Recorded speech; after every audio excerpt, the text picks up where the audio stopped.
Now, I'm looking at the level of advocacy and awareness that have been able to spread across, so we don't end up with a situation where some of those men would now say, okay, after all, go and contest for your reserve seats and let's hold on to this one, because it's extremely important to get across with that.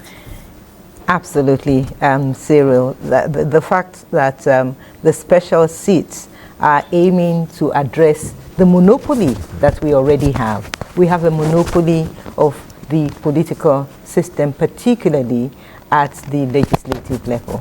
And we commend this assembly, and like colleagues have said, it's highly commendable. But then the political parties still have a role and a responsibility to embrace the notion of inclusion, because the notion of inclusion would not then segregate, because this is then a kind of segregation, and it will continue to deepen. It will not ultimately redress the challenge that we are trying to address. And by global standards, these special seats are a first step. They are not an end in themselves.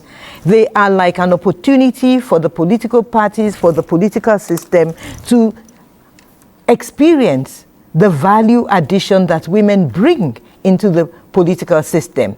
And so if we just assign them these special seats and they do not have the opportunity to be integrated into the mainstream of governance and the political system, it means there's still a challenge. But I believe that the results that would draw from the added voices, because that's what has been the practice and the experience from around the world, is that countries start with 15% or 8%, and incrementally they realize that almost every sector of society benefits from the added voice and views of women. It makes decision making, budgeting, planning, oversight, and lawmaking more inclusive. It contributes to poverty reduction. When those indicators and results begin to manifest, political parties are more willing. And of course, because women are at the table,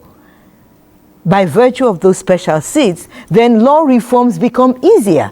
Because right now, in some sectors like agriculture, where women are over 60 to 70% of the agricultural workforce, they still have no special incentives. They do not have any mechanisms. They do not have safety nets or buffers that will make them more productive in that sector. Without legal reforms, some of those things become contentious. And the issue of the political parties themselves, it is the Electoral Act. And reforming the Electoral Act means that you need voices around the table that will justify why the Electoral Act needs to be. There are countries that, particularly one of the best practices is Thailand.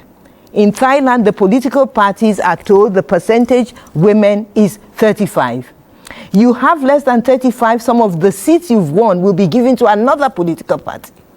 And so the parties begin to compete to ensure that they find the right women, they market the women well, ensure they win so that they can retain all the seats that they field and they win in the process. So there are many pitfalls, but I believe that the first critical step is these special seats, which will convince the political party, convince the nation of the value addition, of the benefits, of the spillover effect of having women around the table at the political level.